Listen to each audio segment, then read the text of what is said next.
L'introduction habituelle consiste à dire qu'il y a deux solutions pour faire des conclusions générales ou un rapport de synthèse. La première étant de le préparer 6 mois à l'avance en ne tenant aucun compte de ce qui a été dit pendant la durée du colloque.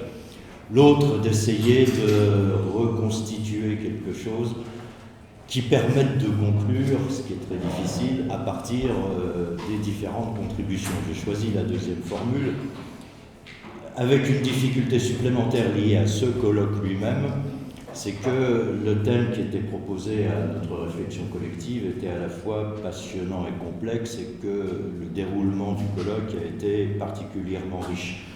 Et de ce point de vue-là, je ne saurais trop, cette fois très sérieusement, remercier les organisateurs, en particulier Didier Blanc et Julie Lassalle, d'avoir eu l'idée de ce thème et d'avoir su si intelligemment en articuler les différentes facettes, de manière à ce qu'on approche sinon la vérité, parce que ça c'est un peu ambitieux, mais au moins qu'on avance dans la réflexion sur le rôle de l'Union européenne dans l'océan Indien.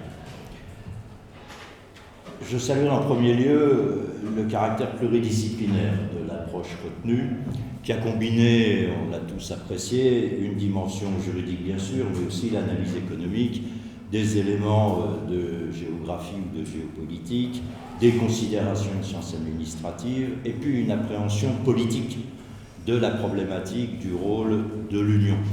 Alors je crois que c'est important parce que c'est vrai que l'histoire de la place de l'Union dans l'océan Indien, c'est d'abord la géographie, comme disaient les spécialistes, l'histoire c'est d'abord la géographie.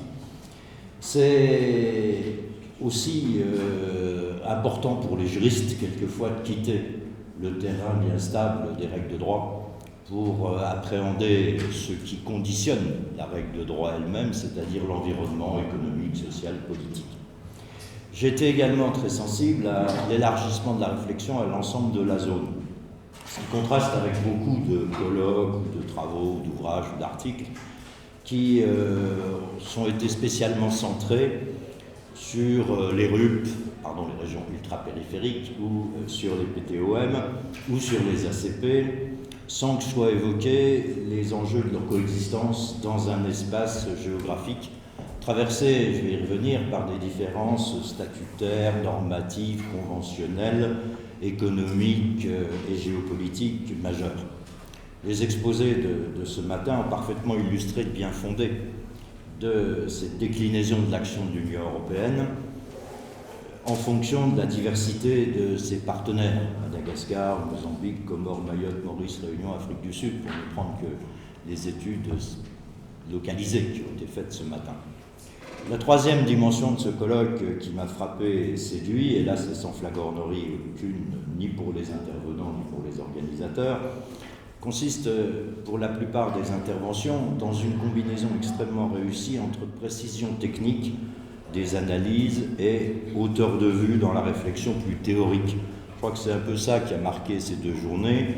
Nous avons tous eu l'occasion, dans des vies antérieures, ou dans des rencontres universitaires antérieures, de déplorer soit la limitation des débats à des développements d'une hypertechnicité, qui est le refuge facile pour échapper aux questions essentielles, ou à l'inverse, la théorisation outrancière qui méconnaît la réalité empirique au profit de considérations paraphilosophiques marquées du sceau de la certitude qui camouflent le plus souvent des préjugés idéologiques soigneusement inavoués. Souvent la componction du vocabulaire, on y a échappé, et la prétention formelle ne sont guère l'indice d'un souci de rendre compte du réel. Alors ce colloque, et encore une fois j'en suis très reconnaissant aux organisateurs, à l'ensemble des intervenants, et j'y ajouterai les précédentes séances qui ont fait un travail remarquable, a échappé à ces risques multiples, ce qui a permis le développement d'une véritable réflexion, et pourtant ça n'était pas chose facile. Je vais vous faire un aveu, je ne suis pas le seul, mais en prenant connaissance du sous-titre du colloque, modèle de puissance ou puissance modèle, j'ai éprouvé, malgré le point d'interrogation qui suivait, une certaine inquiétude, comme certains des intervenants, à commencer par monsieur le secrétaire général de la Commission de l'océan Indien, ont pu le relever. En premier lieu, l'usage du terme puissance à propos de l'Union européenne soulève certaines interrogations. Ce vocabulaire, comme celui de power en anglais, qu'il s'agisse du hard ou du soft power, ou de l'imperium en latin, est fortement connoté. Certes, nous avons tous compris qu'il ne visait pas la notion de grande puissance dans son acception historique, de l'époque du concert des nations à la jurisprudence de la Cour permanente de justice internationale dans l'affaire du Lotus, jusqu'à y compris Yalta et la guerre froide, ou le monde bipolaire qui a longtemps régi les relations internes du monde avant la diversification postérieure à 1989. Mais comme le laissait entendre le livret de présentation du colloque, on pouvait se demander si cette formulation ne conduisait pas implicitement à conférer à l'Union européenne une figure étatique, je cite, entretenant avec la zone océan Indien des relations qui pourraient et devraient être appréhendées comme des relations interétatiques. Or, il a apparu clairement, je crois que c'est une des leçons de nos débats, que si l'Union est incontestablement un acteur international majeur dans la zone, elle ne peut en aucun cas apparaître comme un État souverain, ne serait-ce que, ou même un État souverain en devenir, parce que quels que soient les progrès de l'intégration, elle demeure un regroupement d'États membres qui combine une diplomatie européenne commune avec une diplomatie nationale autonome. Le rôle essentiel joué par l'Union dans l'océan Indien, dans la zone océan Indien, coexiste avec le rôle que continuent de jouer les États membres en fonction des liens historiques qu'ils entretiennent avec leurs partenaires privilégiés dans l'océan Indien. Bien sûr, l'Union n'est pas seulement le porte-valise des intérêts étatiques, mais en même temps, c'est une institution qui pourrait intégrer, n'en garde pas moins, son patrimoine génétique interétatique. Alors sans doute, on pourrait s'en sortir en disant que, comme cela a été dit, que c'est une puissance du troisième type, mais encore faut-il en saisir un peu la spécificité si on veut éviter de sombrer dans la cinquième dimension. La deuxième ambiguïté portait sur le terme modèle. Trop souvent, là encore, le vocabulaire est employé pour désigner un modèle à imiter, un modèle à reproduire, un modèle à copier. Bref, un modèle hégémonique imposé de l'extérieur, comme la seule voie du salut, ce qu'on explique aux enfants en disant « fais comme ton grand frère, c'est ton modèle ». Les enfants, c'est les pays de la zone, et je trouve que ça n'est pas une belle définition du rôle de l'Union européenne dans la zone océan Indien. Alors ce discours a été trop fréquemment véhiculé, notamment afin d'expliquer doctement que les intégrations régionales en Afrique devaient se couler dans le moule de l'intégration européenne, seul schéma susceptible de garantir le développement économique et l'insertion dans un système de relations commerciales mondialisé.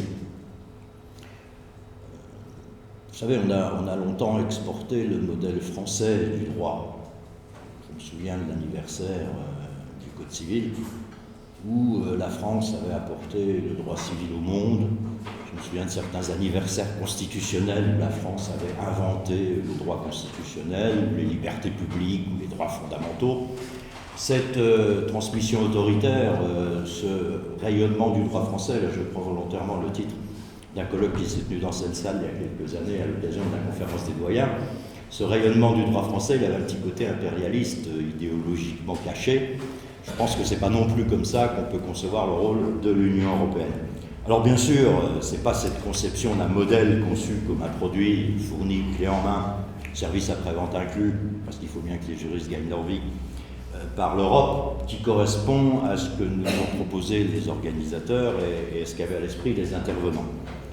Le propos est au contraire, je crois qu'on l'a tous compris, de réfléchir à la logique économique, institutionnelle, politique, du diptyque coopération-intégration, en tentant d'identifier, alors c'est toujours un modèle, mais c'est un type idéal, l'idéal du pouce cher à Max Weber, c'est-à-dire de procéder à une construction conceptuelle et heuristique, pour faire plaisir à Jonas, s'il est encore là, c'est la Begriffsbildung, qui permettent de rendre compte, selon une approche cohérente, de phénomènes qui sont virtuellement disparates si on les constate empiriquement.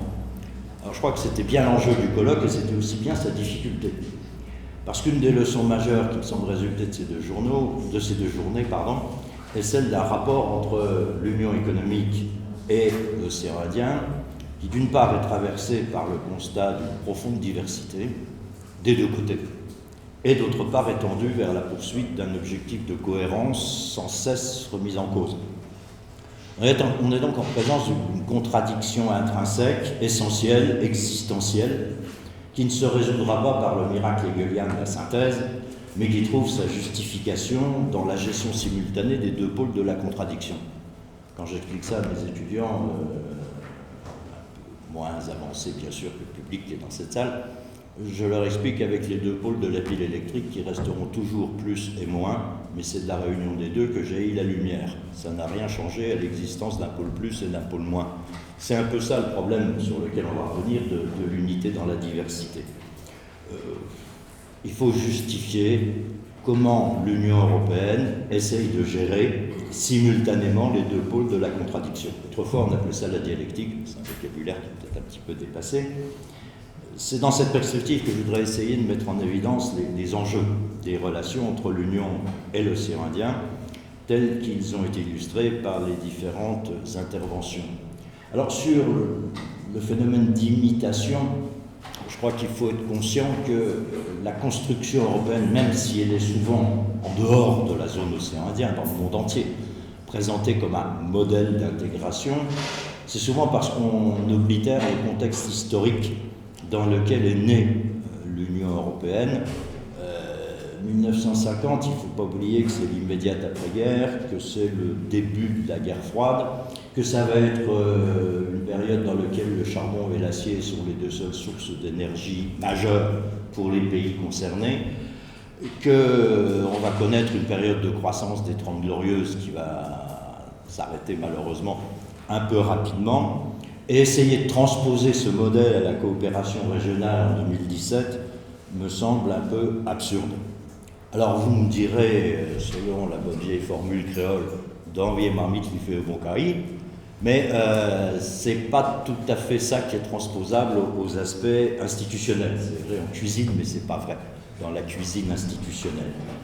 Alors il s'agit d'abord de mettre en évidence cette hétérogénéité, cette diversité. Je ne vais reprendre que des choses qui ont bien sûr été dites, mais cette propre conclusion générale. On a longuement développé l'idée de situation économique extrêmement variable. C'est vrai que si on fait une comparaison chiffrée du PIB par habitant, des salaires, des différentes composantes de l'évaluation économique dans la zone, on s'aperçoit que les différences sont énormes. Je renvoie sur ce point aux exposés. C'est vrai aussi de la différence, on l'a vu tout à l'heure, des situations écologiques, des conditions en matière de protection de l'environnement. C'est vrai, bien sûr, des situations politiques, et ça a été rappelé le dernier exposé.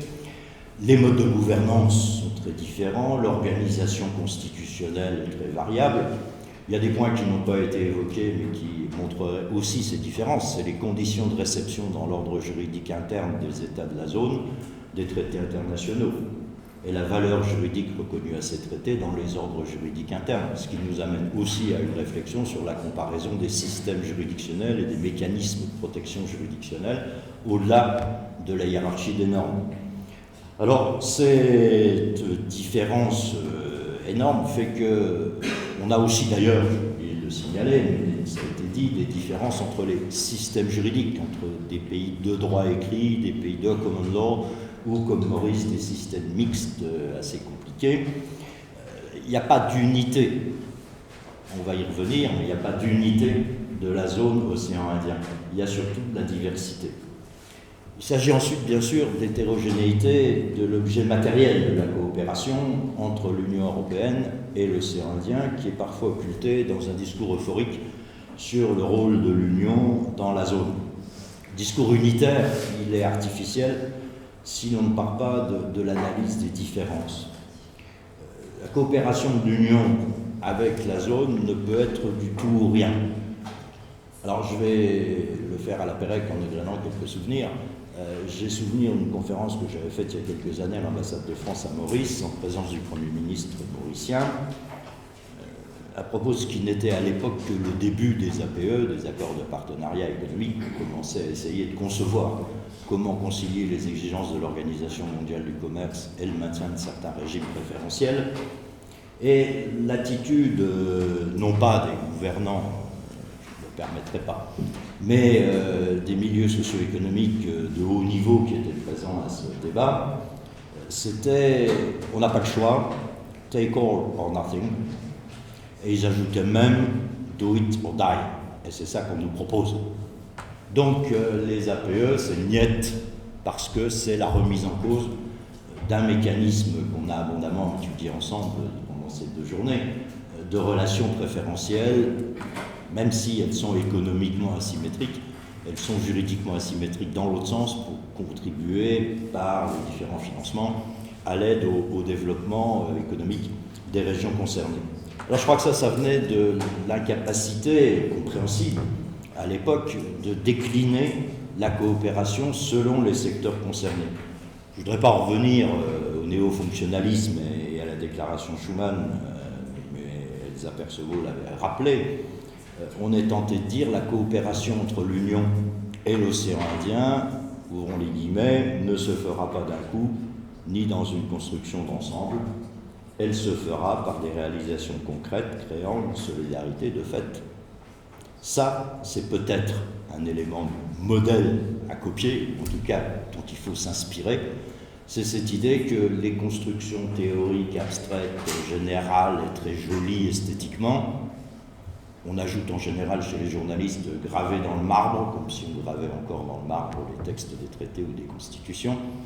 Et on croit qu'on a résolu le problème parce qu'on a fait un magnifique traité avec un très beau préambule et que ça va changer la réalité économique et sociale. C'est évidemment illusoire. Donc il faut évaluer, et je crois que c'est ça qui est compliqué, l'intensité variable de la coopération selon les domaines, décliner un peu des types de liens, des formes de coopération selon les secteurs ou les politiques concernées. On a bien vu qu'en matière de tarifs douaniers ou de commerce, on avait une situation qui est parfaitement définie, qu'en matière d'agriculture, d'élevage, de pêche, les questions et les réponses n'étaient pas les mêmes, qu'en matière d'industrie, d'énergie, de services, c'était toujours aussi compliqué, même si certaines solutions étaient apportées. Les exposés de cet après-midi ont montré que concernant la libre circulation des personnes, comme nous l'a montré Aude Bouvresse, ou l'environnement, comme nous l'a montré Anne-Sophie Tabot, les choses étaient particulièrement enchevêtrées, imbriquées, ce qui, au passage, je reviendrai tout à l'heure aussi, rend difficile la compréhension par les opinions publiques, par le commun des mortels qui n'a pas fait des études prolongées, qui est affolé par la multiplication des sigles, le Interreg 5, le FED 18, etc. Non, c'est plus possible, on ne comprend plus rien quand on n'est pas spécialiste, surtout quand la Gine s'en mêle. Ces situations de complexité, elles sont inévitables, mais il faudra arriver, ça c'est le travail de vulgarisation au sens noble du terme, à les faire comprendre. De la même manière, dans les domaines de l'éducation, de la culture, de la protection sociale, on a des solutions, mais qui ne sont pas identiques.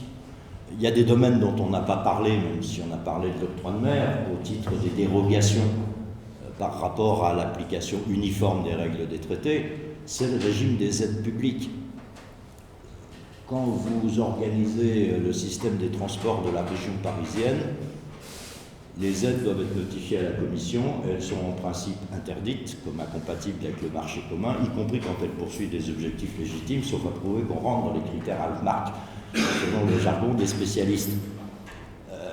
Quand vous donnez une aide au transport à la Réunion, c'est parfaitement compatible parce qu'il y a la dérogation qui est prévue dans les dispositions relatives aux aides publiques.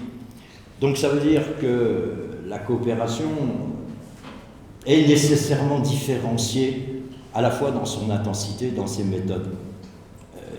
Et c'est vrai, j'ai parlé essentiellement des échanges commerciaux et des politiques communes, c'est vrai, peut-être encore plus vrai dans les domaines qui impliquent des compétences régaliennes, comme la fiscalité, comme la sécurité, ainsi que nous l'a expliqué Isabelle tout à l'heure, ou quant aux flux migratoires, dont on n'a peut-être pas assez parlé, compte tenu de leur importance en matière de gestion de la coopération dans la zone. Alors ce constat est d'autant plus important que dans la zone océan Indien, l'action de l'Union ne se limite pas au commerce, mais s'étend à la coopération au développement et plus largement à l'ensemble des compétences de l'Union européenne.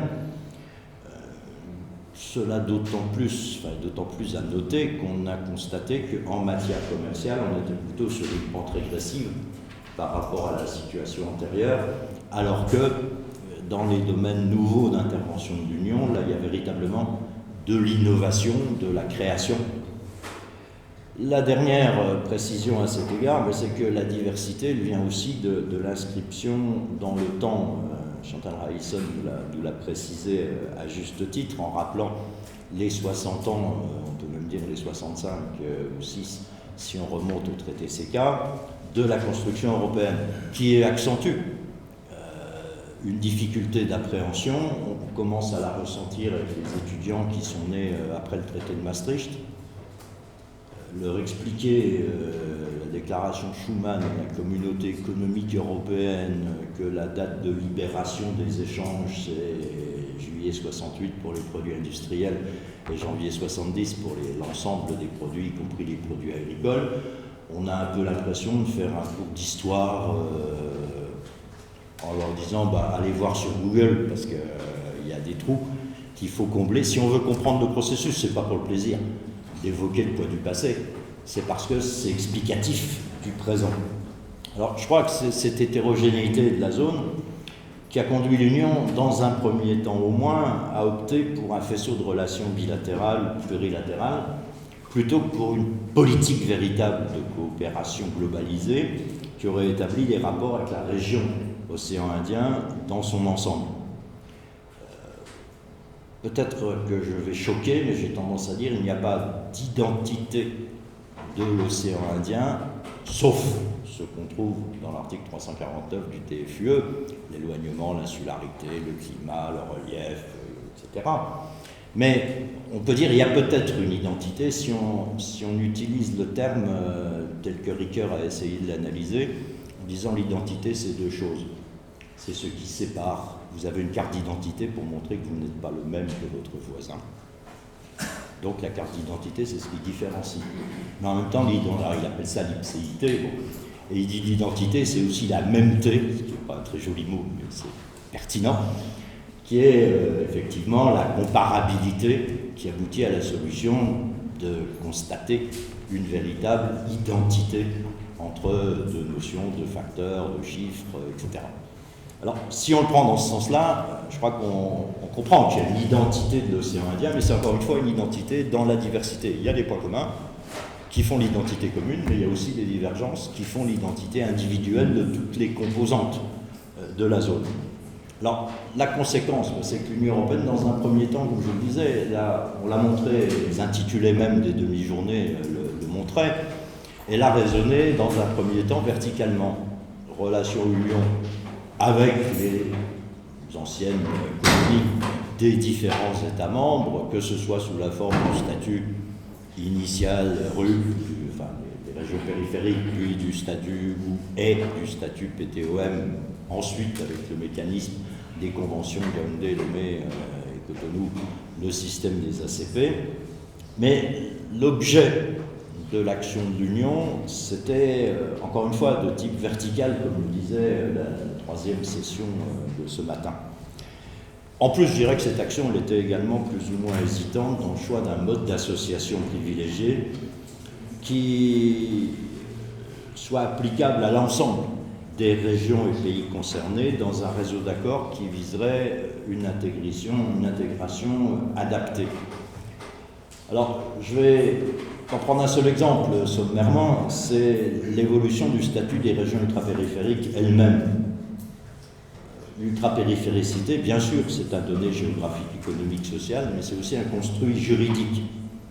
Et si on reprend, c'est intéressant du point de vue historique, les dispositions successives des traités de l'article 227, paragraphe 2 du traité CE, traité de Rome de 1957, à l'article 349 TFUE actuel, en passant par l'article 299, paragraphe 2 du traité instituant la communauté européenne telle qu'issue du traité d'Amsterdam, on s'aperçoit qu'il y a une évolution significative dans le vocabulaire utilisé. Et si on a modifié ces dispositions alors que beaucoup d'autres sont restées à l'identique depuis 1957, il y a bien une raison.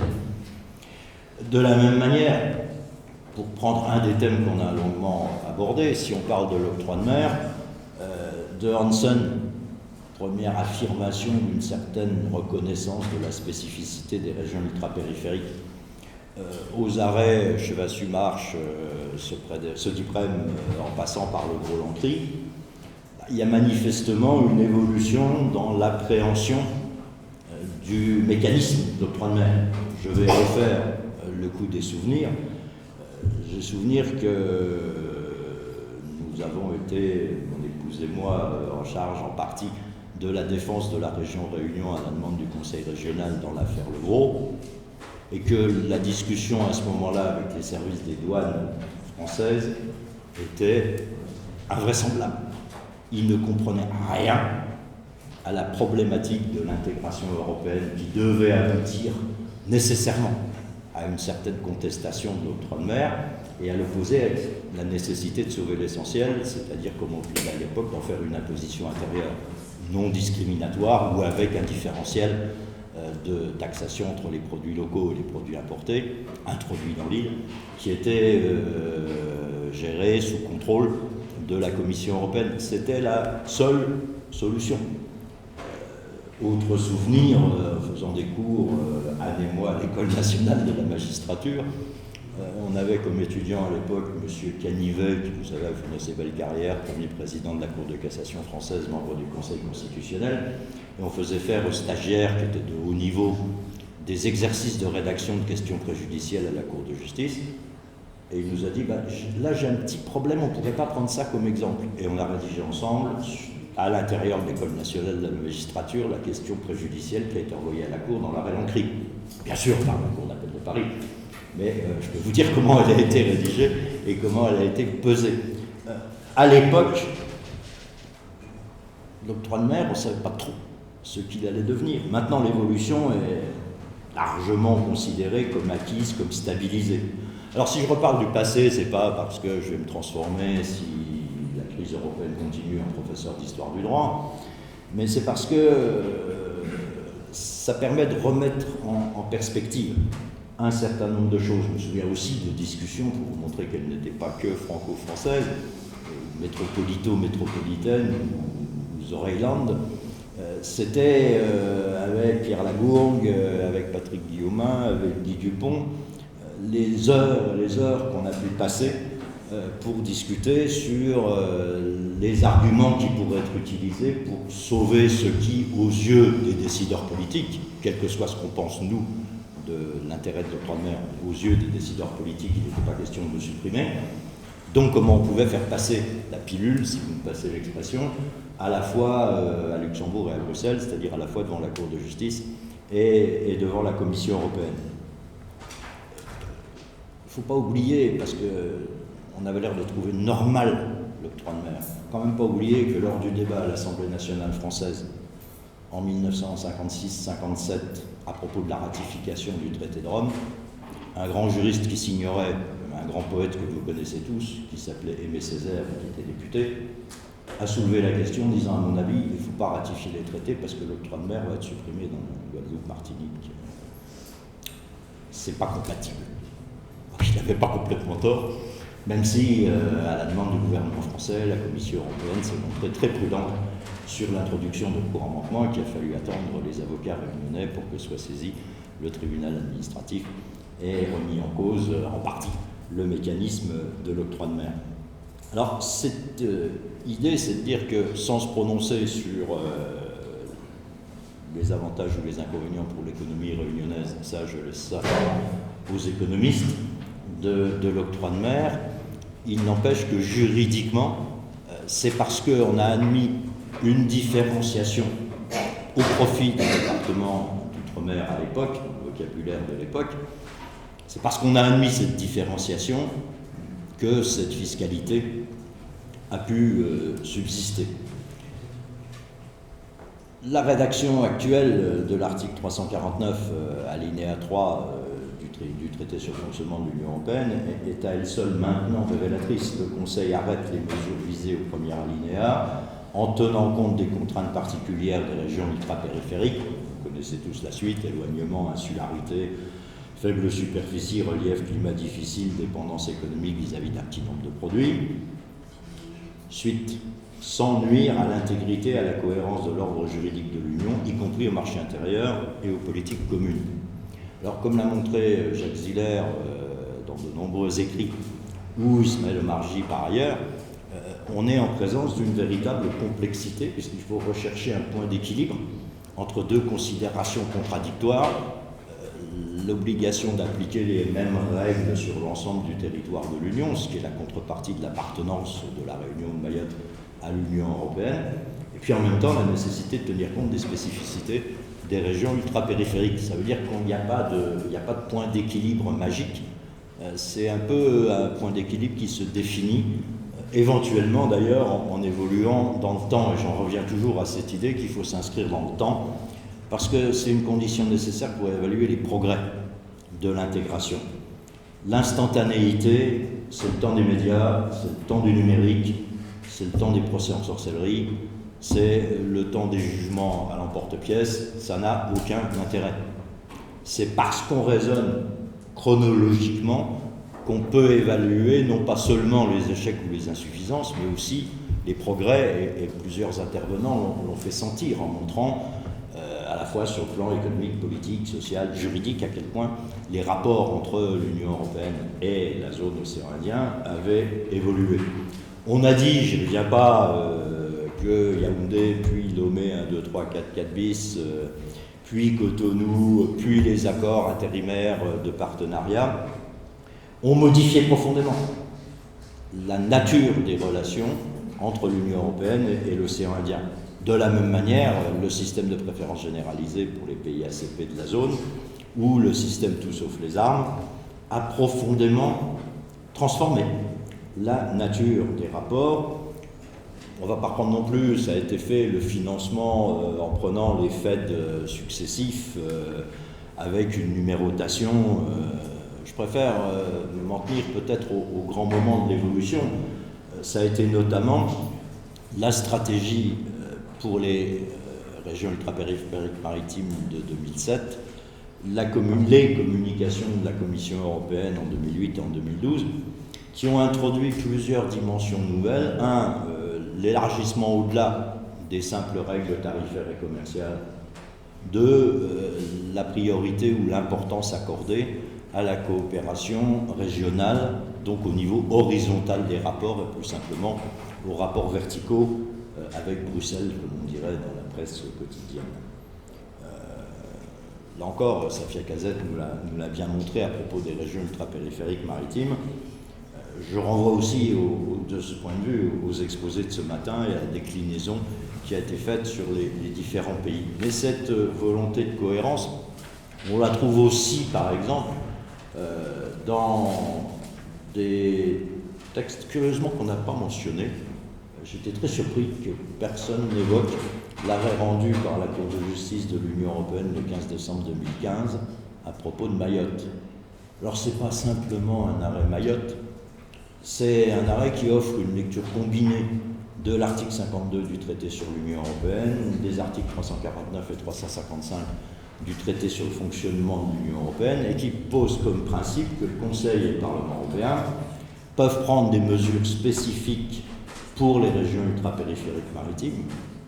D'abord, pas seulement en matière d'intégration négative, c'est-à-dire en matière d'élimination des obstacles en introduisant de la progressivité, droits de douane, taxes d'effet équivalent, imposition intérieure, mais aussi en termes d'intégration positive, c'est-à-dire de mise en œuvre des politiques communes, ce qui est fondamental, par exemple, en matière de pêche, de climat ou de biodiversité.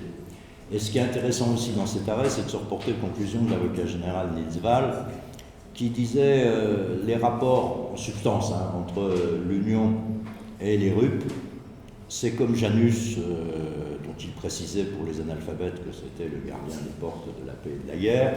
Ça, c'était pas indispensable dans les conclusions.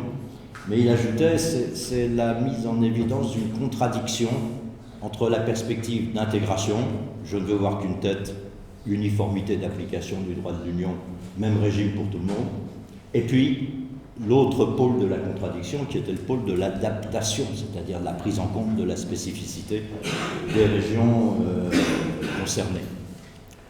Alors je crois que c'est intéressant d'imaginer qu'à une politique bilatérale liée à des raisons historiques par laquelle on a commencé dans les premières années de la construction européenne, on est passé à une sorte de politique de grand voisinage. Je ne parle pas de politique de voisinage au sens technique du terme, mais une sorte de politique de grand voisinage dans la zone, qui reste évidemment partiellement à inventer, mais qui part de l'idée qu'on peut quand même peut-être réfléchir à un dépassement de la concurrence purement commerciale sur le modèle Organisation mondiale du commerce ou politique étrangère des États-Unis, pour essayer d'identifier des intérêts communs, des problèmes communs. De ce point de vue, encore une fois, le droit de l'Union a mis en évidence, peut-être sous la contrainte d'ailleurs, une exigence de cohérence. Je prends un exemple parallèle qui ne concerne pas matériellement, sauf peut-être indirectement, les régions ultrapériphériques, notre thème de colloque. C'est le rapport qui est daté du 10 avril 2017, qui a été rendu public il y a 3 jours par la Commission européenne sur la politique de cohésion au profit des régions à croissance faible et à bas revenus. Et on n'en est plus à faire union-réunion, on en est à faire, il y a une catégorie des régions à croissance faible et à bas revenus. Il faut trouver des politiques qui s'équilibrent et qui tiennent compte de la diversité entre les régions de certains pays d'Europe centrale et orientale et d'autres régions. Alors pour en terminer, puisqu'il paraît qu'il y a aussi un chronomètre qui me surveille, je dois dire que cette dimension de la cohérence est la visée à inclure aussi, mais je passe rapidement, le respect des droits fondamentaux, des valeurs fondamentales, d'abord pour les régions ultrapériphériques bien sûr, mais aussi pour tenir compte dans la dimension internationale des dispositions de l'article 21, comme l'a précisé Jacques Ziller et Thomas Sadier au cours des différentes interventions. L'idée de conditionnalité, de valeur, de lutte contre la corruption, de bonne gouvernance, de contrôle de la sincérité des opérations électorales, comme on a parlé à propos du Mozambique ou des Comores, c'est bien évidemment un dépassement du volet purement commercial, qui a sans doute été reçu assez difficilement par certains États de la zone, mais en même temps, on peut dire que le cherry picking, c'est bon pour les Britanniques, c'est pas une pratique qui peut être efficace dans l'océan Indien, donc il y a des choses qu'il faut envisager plus globalement. Je n'insiste pas sur les moyens de cette mise en cohérence, pour reprendre le terme d'Isabelle Gosplatière tout à l'heure, mais je crois qu'il faut nécessairement dépasser l'égocentrisme national. Et là, je tiens à en dire quelques mots, même si c'est très brièvement. Il faut tenir compte du fait qu'il y a d'autres niveaux de coopération que la coopération organisation-État, État-État, et qu'il faudrait réfléchir, notamment dans la zone océan Indien, comme cela a déjà été fait, au développement de formes de coopération qu'on peut appeler infra-étatiques. On a évoqué les collaborations entre administrations et collectivités publiques, on peut évoquer les collaborations entre opérateurs économiques. La semaine dernière, les chambres de commerce de la Réunion et de Maurice étaient réunies à Saint-Denis. On peut évoquer la collaboration, la coopération entre les partis politiques, les associations, les ONG. On a évoqué la coopération culturelle ou universitaire dans le discours inaugural du président Miranville ou dans ce que disait le doyen Rizzo. On a évoqué la nécessaire association de la société civile. Je crois que c'est comme ça qu'on constitue un tissu citoyen qui va devenir une communauté d'intérêt. C'est comme dans toutes les familles, hein. On a une recherche d'unité, mais elle n'est pas toujours donnée. Il y a des conflits et il faut gérer les conflits si on veut retrouver l'unité. Je ferais bien, pour conclure, une toute petite parenthèse, en faisant un petit peu de philosophie.